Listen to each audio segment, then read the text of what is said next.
This is Tabletop Babble. I'm James Introcaso.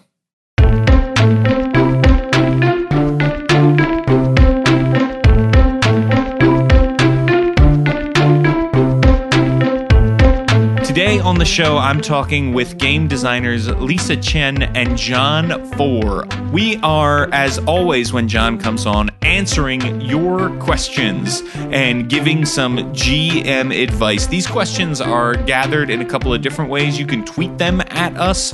I'm at James Introcaso. They give their Twitter handles at the end. Or if you're a member of John's Patreon for Roleplaying Tips, he also gathers them over there. So check it out. Here is our GM advice. This was a really, really fun discussion. Okay, everybody, now I'm here with two of my favorite people, game designers, GMs, and giants in the community, I think it is fair to say. First, Lysa Chen, who are you and what do you do in the world of tabletop role-playing games? I'm Lysa Chen. A lot of people know me as @MercifulDM on Twitter. I am a D&D writer, one of the Dungeon Masters Guild Adepts. I'm the host and producer of Behold Her podcast here on DSPN. And I'm also the associate community manager for the Adventurers League. Awesome. Well, it is super, super excellent to have you here. And with us, as always, when we do these Q&As, is the one and only Johnn Four. John, who are you and what do you do in the world of tabletop role-playing games? Thanks for the intro, James. I'm one of four, so I don't know if I'm really the one and only. But I run roleplayingtips.com. I write books about how to be a better game master. From my perspective, teach courses on that, and I've produced an app called Campaign Logger to help game masters have more fun at every game. Awesome. Well, it's excellent to both have you here.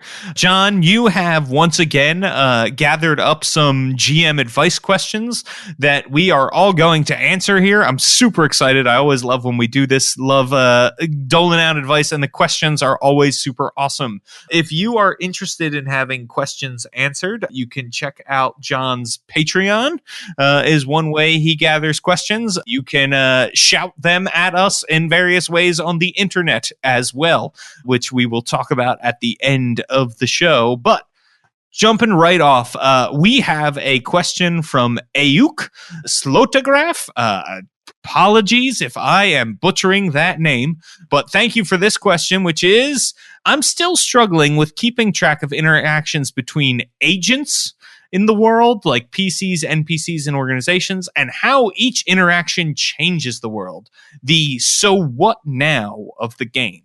I think this is a good question because we often want our decisions of our players or their ignorance of certain things to change the world that they are playing in. But that is a lot to keep track of, especially the longer your campaign goes, the more dangling threads, the more decisions are made, and the more powerful the threats and the players become, so their decisions have real impact on the world. How do we keep track of all of this? John, let's start with you. Sure. I've spoken with him in the past. I believe the pronunciation of his first name is Auke. Oh, I see. But he can let us know. Maybe I have also butchered it and have joined the club. But so how do we talk about sort of what's been happening in the game world and between the different people and places and things and organizations? The first thing that I would do is just take a step back and give every NPC and faction a goal independent of the player characters. And this was a tip that was sent to me recently, and it's been constantly top of mind, where the world doesn't have to revolve around the player characters, and the agents within your campaign aren't frozen in time just waiting for the characters to come along into a scene and bring them to life. But if instead you give those agents their own thing going on, then it feels more like Life Interrupted, and it feels deep and immersive, or more immersive that way. And then if you can also, in doing that, give each NPC or faction a goal that is big enough to change the world, then as your campaign wins onward, you can actually have the stakes at the level to answer Auke's question about how each interaction could change the world. So I would start off with that.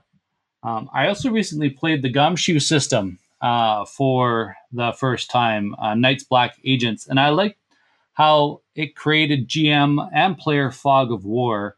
And you could use flashbacks and use skills to say, well, I've just come prepared for this thing, or this thing has just happened.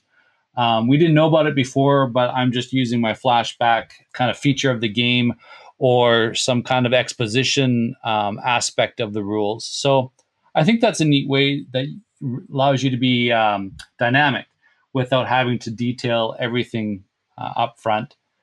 And just a couple more check boxes here. One is this is actually the primary reason I created that app, Campaign Logger, which is kind of like having your own private Twitter channel. You can also accomplish this with other apps. Google Docs, Evernote, and OneNote come to mind. But the way that I would annotate this stuff, whether it's just ideas or stuff that's happened in the game, is to keep it short. Try to stick to like 140 characters or whatever the current amount is. And that way, so as you're doing each interaction and you're describing each relationship, it's like bam, bam, bam, facts. And you can quickly skim and remember them and reference them in the future. Whereas if you write super long-handed backstories, or if you're kind of like a short story writer in disguise as a game master, sometimes that conflicts with being able to track easily ongoing interactions. And then finally, I have this thing that I call loopy planning, which is more like the Getting Things Done system by Dave Allen, where you just plan your next action. So if you Google loopy planning, you'll find some stuff that I've written about that, where you just keep it simple. You just decide what's going to happen next in the game, and you don't worry too much about trying to track everything. Instead, you just kind of stay in the moment and figure out how you can make the characters' lives more complicated in the next 5 minutes. Mm-hmm. Lysa, what about you? How do you keep track of the impact the players and various other NPCs have on the world? Yeah, I mean, I definitely agree with John that it's super important for NPCs or different agents to have their motivations, their missions, because that informs, no matter what the players do, how they're going to react. Usually when my players make some sort of impact on the world, I'm very much a pen and paper person. So I start every session writing down the list of players that I have at that particular session. And I leave a little bit of space in between so I can just shorthand write little notes next to them. Like I know one person is accumulating a bunch of followers through the Tomb of Annihilation right now. So their notes are just a string of names of all of the different animals and NPCs that they've collected. And I rewrite the list at the start of every session just because rewriting it helps me keep track of that in my brain. What also comes to mind is my favorite Dungeons and Dragons scenario where I felt like our characters left an impact on the world, and that's Curse of Strahd and the town of Vallaki.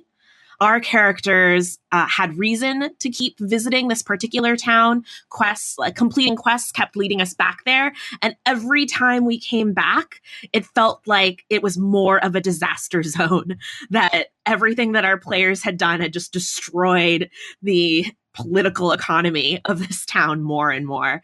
And while that was horrifying in character, it was a delight as a player. Yeah, I think that's great advice. And, I agree with everything you're both saying.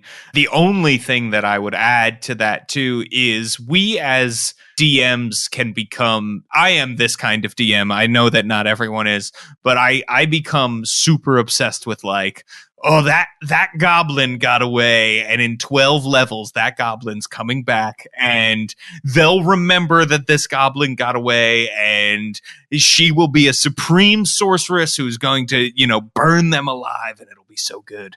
Like, sometimes goblins get away, and then some other adventurers just happen to kill them, right? Or they go live a life, they rethink their life because they've had a near-death experience. I think it's also important to remember that not every hanging thread we think is important to the players. And so watch what your players think is really cool. Like in Lisa's Town of Valaki example, if that's something they think is cool, make note of that and be like, oh, okay, yeah, then I'm going to do more of this. These are the kinds of things that matter. If Bogsnop, the goblin, comes back and they don't remember who Gobsnop is, maybe less Bogsnops coming back. For our second question, it comes from Paul Canosa. Paul says, I think many DMs use encumbrance as a kind of penalty for players, when in fact, it's great grist for adventure plots, choices, and NPCs. PCs walking around with thousands of copper pieces, extra armor, and weapons, all within easy reach of the character sheet. I think it enhances the adventure when we choose what to bring, and more importantly, what, where, and when to leave stuff behind. It is great material for NPCs. What are some of the ways that we as GMs can turn encumbrance into adventure and encounter hooks? Lisa, what do you think?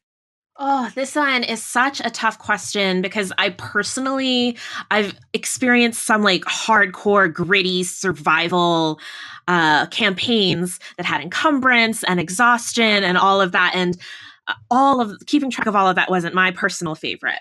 But I was thinking about the question a little bit today, and I feel like if it's for an encounter and there's some sort of ticking clock, like you have to make decisions quickly.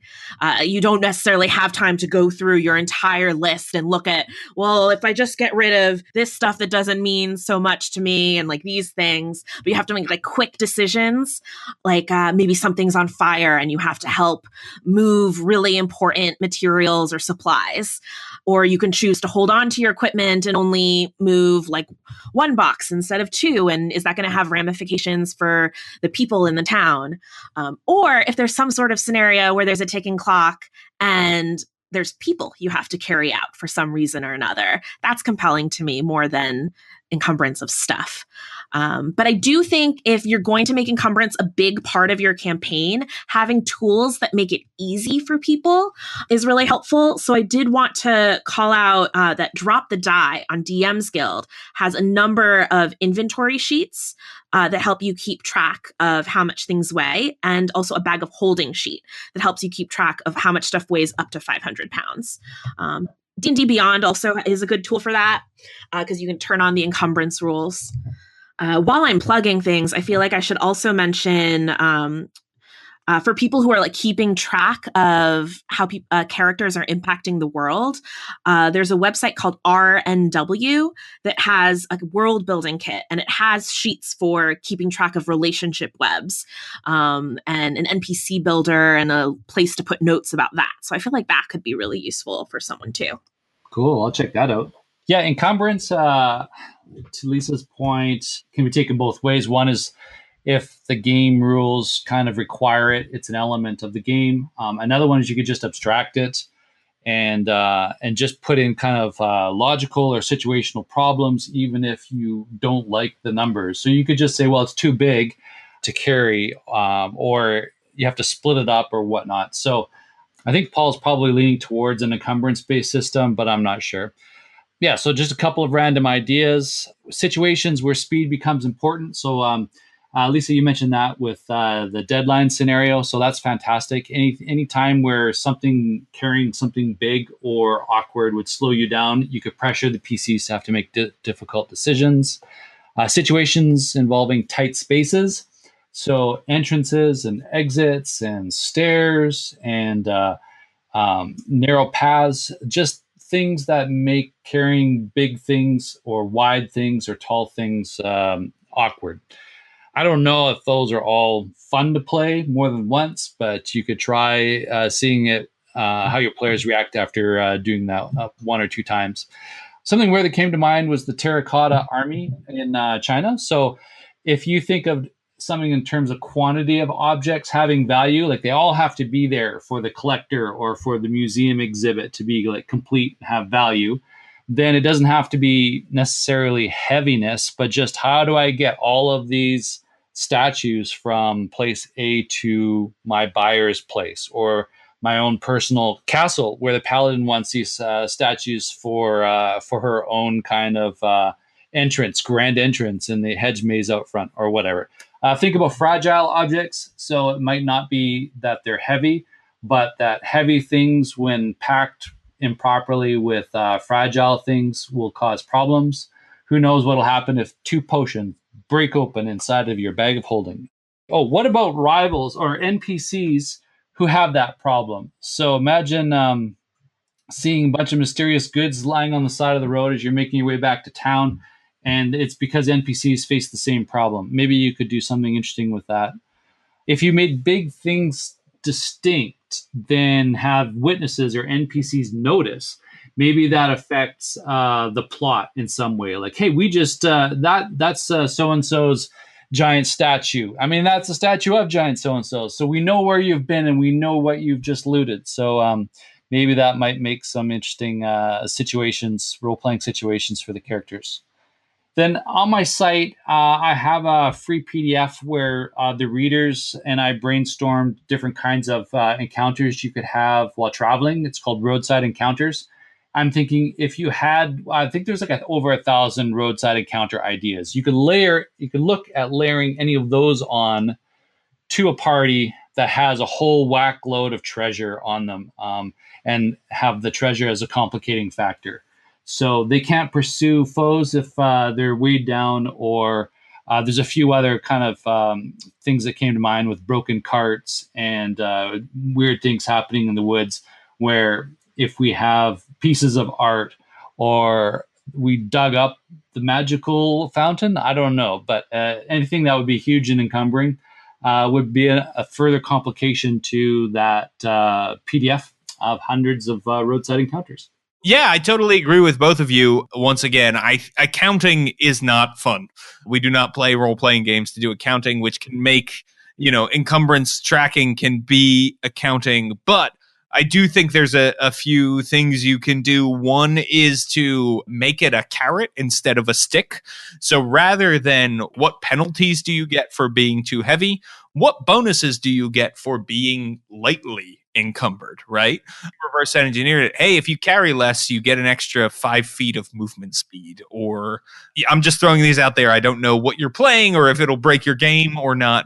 But is there something you can do that way? You get a free bonus action every other round or once per encounter that you can use because you're lightly encumbered. Like there's that sort of thing. That's a cool idea. Like maybe some kind of movement feat that you get as a racial default, and then it's nullified by encumbrance. That's cool. Yeah. Like, is there some way to do that to make your players invested in doing the math? Because that's why they do the math for everything else, is they want to know how hard they're going to hit, right? They could care less about how many pots and pans they're carrying, because that's not really that interesting. The other thing I would recommend is check out Blades in the Dark. That is a heist game. It's a game about pulling heists and being medieval robbers. That game does encumbrance very, very well. It's abstracted, and it also gives you ideas for how encumbrance can be interesting, right? So if you're attending a super fancy party, encumbrance is really interesting because, well, yeah, if you're going to wear armor and carry a bunch of stuff, you're going to look super suspicious in this party. It's more about how you look and how good you are at performing the job of sort of infiltration in that case. So take a look at Blades in the Dark. Don't go anywhere. There's more tabletop babble coming up. Gather round, travelers, to hear our tale.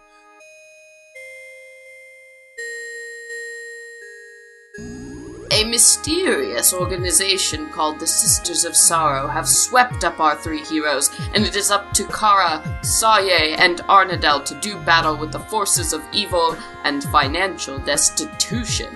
We shall battle with ancient lore. Take them down with our sharp reflexes. Hey, did you guys finish the last of the ale? Venture Maidens is a Dungeons & Dragons 5th edition actual play podcast featuring a cast of 4 lifelong gamers. Kara, not now. We're recording a podcast ad. Right. I chop it with my axe. For gold and glory. We post our episodes every other Sunday. We've got monsters, treasure, role-playing, a cool plot, and some strange NPCs. Find the Venture Maidens podcast today on iTunes or wherever podcasts are free. Until then, venture away. All right, back to the show. The next question comes from Dave Lundy. Wrote to us. Dave is a big fan of Fantasy Grounds, and he thought it would make an excellent tool outside of being a virtual table to help maintain and track his campaign. Have we ever done anything like that with Fantasy Grounds? Or, I'm going to throw out any other tools that you can use sort of in ways to track your campaign, maybe in unconventional ways. Plus, he throws out, if players aren't able to attend, you could still run the game virtually for them with little effort. So I'm actually gonna take this one first, because I think of the three of us, I've got some Fantasy Grounds experience. So yes, Fantasy Grounds, Roll20, D20 Pro, all your virtual tables do actually usually have built-in campaign management tools, which I think are really great, and they can help you, especially if you're a very visual person. The other thing is, if you're running a game on a virtual tabletop, there are tools now you can bring the virtual tabletop with you. You can lay down your iPad to show maps. You can, if you're playing in like a classroom with a projector, you can throw it up on the projector. People have hooked it up to their television monitors to show maps and stuff. You don't need to ditch the virtual table just because you're playing in person if you really like the tools. The other thing that I really like is I play on Roll20 a lot. Everything is hyperlinked when you buy like a published campaign. So if you're running Tomb of Annihilation, every NPC's name is highlighted in Tomb of Annihilation and hyperlinked to their description, so you can remember who the thousands of NPCs and stuff are. And the final thing I really like about running on a virtual tabletop is if you stop in the middle of combat, as like how many of us have started to get towards the end of a night of playing and it's like, oh, but we have 45 minutes of combat left. We just started. We can't stop in the middle. You can do that on a virtual tabletop. It will preserve the initiative order. It will preserve everybody's hit points and that kind of thing. So you're able to say, you know what? Paul's got a long drive home tonight. We don't want Paul to get home late. So let's stop right here and we'll finish up this fight when we meet again. Or if for storytelling purposes you want to stop in the middle of a battle, you can do that more easily on a virtual tabletop as well. So those are great reasons to use a virtual tabletop. However, there's also many, many other tools you can use. John, what do you like to use to keep track of stuff? Probably Campaign Logger. Yeah, definitely. That and I use it in tandem with Evernote. I guess abstracting and taking a step back, every software, my experience, is designed with a specific philosophy. If you can figure out sort of the design philosophy of the team, then you can figure out how they think you should best use it. And then you're kind of going with the flow there. So Evernote, if you think of data in the cloud, where it's not hierarchies and trees and document structures and everything is kind of linear, it's more like pools of tags and notes that are sort of all accessible to you at any given time. If you master search and a little bit of curation with your notebooks and tagging, then all of your information is sort of at your fingertips. Yeah, if you can take a moment and kind of analyze what your GMing needs are, then when looking at a piece of software, seeing if that does the job best for what you're trying to get done, that's probably the best approach.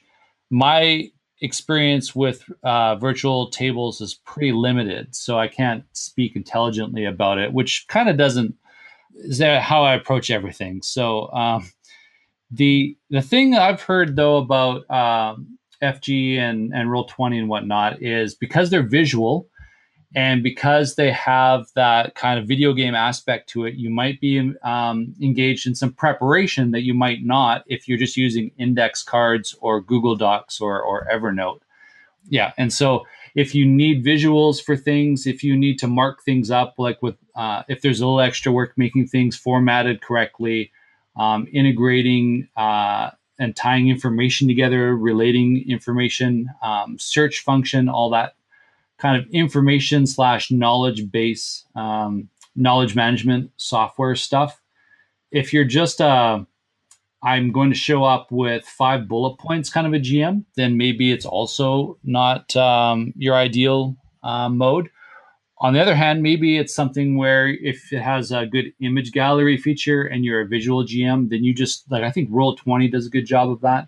You can just start finding images and using that to drop onto the tabletop and running games that way. Yeah, and then Dave makes a good point about Fantasy Grounds and Roll20 and other apps being great for the virtual player. The friend who's moved away, stuck at work, can't make the game, and then you can loop them in that way. And then you brought up some great points too, James, that I hadn't thought of before about pausing mid-game and things like that, rules access and hyperlinked adventures. That's all on the pro side. So to sum up that giant ramble, find the best tool for the job, and I think that really depends on how you want to GM. And Lisa, what about you? What are some tools you use to keep track of everything? Alas, as I mentioned, I'm very much like old school pen and paper. But I have actually played in a long-term campaign where we never played virtually, but the Dungeon Master kept track of, built all of the maps and had all of his NPCs and everything on, I believe he was using Roll20. And he had like a kit that he brought whenever we met, which had a screen facing him with the DM side, and then another screen facing all of us. And we just had a wireless mouse that we could pass around and move our minis. And it just sort of replaced the grid and miniatures that we would be using anyway. And I love my minis, but the transition wasn't so bad. I have spoken to some folks about Fantasy Grounds versus Roll20, however, because I'm curious about virtual tabletops. And the general consensus I've gotten from people who've used both quite a bit is that Roll20 is really easy for players to join and pick up quite quickly. All they have to do is open up the game in a browser. Fantasy Grounds, it sounds like the tools are perhaps more robust, but you do have to download other software. I know for the Adventurers League, there are a number of module files that have been created. So if you're playing AL, you can just upload them into Fantasy Grounds and have everything set up for you, ready to go. Yeah, any tools that help people play D&D remotely, I think are great.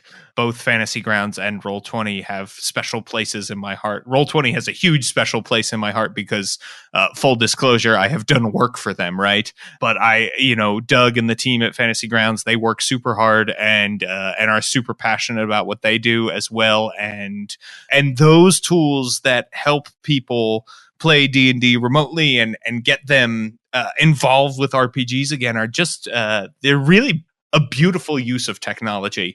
And it's great to see how people are using the technology when they're in person and stuff. The other thing that I would say is if virtual tabletops are stopping you from playing with people remotely because you're afraid of the work, you only need to use a virtual tabletop as much as you want to. Just because there are features to put in maps and minis, if you're more of a Theater of the Mind person, play Theater of the Mind. Just use the sheet, just use the character sheets and the dice roller and forget about the virtual tabletop aspect of it. So, there's a lot of different ways to skin the cat, as it were, when you are playing with virtual tabletop. Oh, terrible metaphor. Oh, I'm sorry. I'm sorry. There are a lot of ways to put fancy hats on cats. I like that better. Okay. Yeah, I didn't think about that, but yeah, I guess that is kind of a gruesome metaphor. So let's move on to the next question. So Andy Fundinger says, I'm trying to grapple with the fact that modern and futuristic cities are bigger and more complex than their fantasy versions. If the characters are anything but passing through, then there are corporations and agencies, federal, state, and local authorities, criminals, and merchants, each connected in intertwined ways. I'm trying to figure out how to make that feel organic and realistic. So it sounds like, I feel Andy's pain. there are lots of things at play. You can actually get into this if you play Eberron a little bit, even though it is a fantasy city. Lysa, how do you do this? You've run some of the bigger D&D adventures that also have this sort of thing going on where it's like, well, this person is part of the Order of the Gauntlet, but they're secretly working with Pirate Faction X. And oh, by the way, Pirate Faction X is caught up in this thing with this local authority and that sort of thing. I think big cities anywhere can become complicated. So how do we deal with this? Yeah, I feel like if you're building the city from scratch for your home campaign, I would personally wouldn't go into it having built out every single corporation and agency and authority and criminal circle. That just would be way too much. If you build out a few that are really compelling and interesting, and make sure your hooks are tied to those groups, your players are going to follow that trail. You don't have to make your brain build an entire civilization. It's possible the group won't visit every single place or person. Yeah, I think that's a really good point. When you're building from the ground up, build what you need, not the entire city, right? Is a really, really good way to go. John, what about you? Yeah, I agree. That's a great approach. And sometimes I do understand, like I'm building a brand new world from scratch right now, and I do kind of want to wrap my head around some of the things, so then I can come in with this sort of head full of ideas that I can pull out if I need them. So I think maybe like a first iteration treatment on stuff might be a good approach as well. If for anything, just to give you the confidence when you step up to the screen. So one idea I had was perhaps using the fate system, the aspects system. So if you open a world book, you have a table of contents there that kind of lists all of the things that the designer thinks is important in describing a world and the entities within it. So if you were to just strip the table of contents out of any of your world books, region books, and then just use 1 or 2 word descriptors beside each of those lines, that might help you quickly generate a few different cultures or organizations to kind of just start the seeds of kind of a complex world. Another one is ask the players, hey, you look bored, create a corporation for me, or flesh out your character background a bit more with these things you've mentioned. I want to bring them into play. So your players can help you create things. I also think that all of these abstract or world background things are interesting, but just a call out to remember that everything will always be experienced through the characters and generally non-player characters. So if you create an amazing organization, but have no way to interact with it through the characters in your story, then it's just going to be exposition. It's just going to be an interesting description for a few moments, and then you kind of move on. So your characters and your non-player characters are how you actually experience these things that you make. So I would double down on making more NPCs, and then having the harsh, what would you call it? Like the internal police of an organization is hunting an NPC for leaks or for some kind of breakage of policy. That is now more descriptive by playing that out and experiencing that with the NPC than having some kind of major corporation culture document created or something. And then the last idea is to build a generator. So if you like doing that, even if it's just a drop die table or a bunch of D6 tables, it kind of gets you thinking about the traits and qualities of either a culture or a world or a country, a kingdom, a corporation. And then you can just start rolling on it once you've created one to start outputting a few varieties of things in a quick period of time. So if you're inclined to brainstorm a bunch of bullet lists of things and then rolling on them, that might be a great way too. I know that I keep plugging this, but our RNW's world building kit actually includes like a tavern name generator or a city organization name generator and those sorts of things. So you could have some like zany names ready to go. And that's always helpful. Having names ready to roll is a really great thing to do. And I think on top of all this advice, the only other thing I would add is like, look at your favorite pieces of entertainment, your favorite TV shows, your favorite movies, your favorite books, and look at how they handle this kind of thing. I think it's more about what is going to interest and excite the characters than it is about making the city feel as realistic and crazy as it should in future or modern times, right? Like when I go out for the night, if I'm going somewhere, I have the goal of going to that thing, interacting with that thing, and coming back. All of the things that get me there along the way, or people who might be there or stuff, it's not as important as the things I'm going to interact with. So like Lysa said, build just the parts your players are going to interact with. And also don't worry about like, well, this person should really have 6 other things going on in the background and I'll need to remember that. You can let that person be exactly what they're showing the players. And then when it's convenient for you, and by the way, they're also connected to this organization over here, but you don't need to know that right away. I would say build your stuff gradually and take the notes as you go. Following that advice that Lysa gave is a really, really good piece of advice. And to not put the pressure on yourself of like, is this going to be real? Like when we see the Avengers defending New York, we don't see them like, afterwards talking with the firefighters and getting the proper permits and like dealing with the looters who are, going and stealing things because the aliens are destroying all the shop windows. Like just focus on what's going to be the coolest thing for the story. Oh, you explained that so much more eloquently, James. Well, that's why I go last. So that I can just steal people's ideas and rephrase them, I guess. So typical man over here. Well, I think that is going to do it for this episode of Tabletop Babble. But before we go, where can people find you, Lysa? You can find me on Twitter at MercifulDM. That's Merciful, MErcyFuldM. Or you can check me out at LysaChen.com. Lysa also spelled with a Y. Excellent. Well, thank you for coming on. And John, where can people find you? Well, apparently not on a virtual table, but I hope to change that in the future.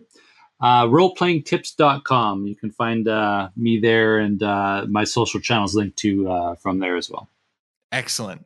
Well, thank you for being on as well, John. Really appreciate it. Man, I love talking to both of those people, and I would love to talk with you. Yes, you, listener, talking about you. With me in your ears right now. And if you're going to Gen Con, we can do just that. You can get free tickets to our DSPN Q&A panel Saturday evening at 5 p.m. during Gen Con. Head on over to gencon.com, search for Don't Split the Podcast Network, and it will come up. And you can win prizes at the panel. You can meet me, Rudy Basso, members of Dames and Dragons and the Venture Maidens, and we'll give you the location of our secret after hangout where you can come hang, drink, eat. It is going to be a merry old time. So I hope to see you at Gen Con. By the way, if you want to follow my game design exploits, follow me on Twitter at James Introcaso, and you can also check out my blog, worldbuilderblog.com.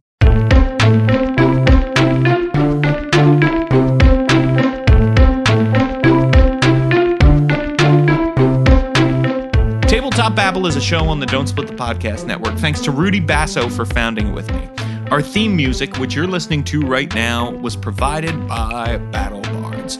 Don't forget that RPGs are like sex. You can use any system you want as long as you're all having a good time. Oh man, I really want to experience the magic of Dungeons and Dragons, but I'm a cave hermit who made an oath never to speak to other people again. And I want to watch a classic fantasy series, like Lord of the Rings or Game of Thrones, but I can't stand the sight of human faces. Well, I want to relive the magic of make-believe, the humor of a preschool-aged child, and the genuine camaraderie of nearly 10 years of friendship through only my ears, but I don't know how. You ignorant fools! You don't even know about Dames and Dragons! What? But Dames and Dragons? What's that?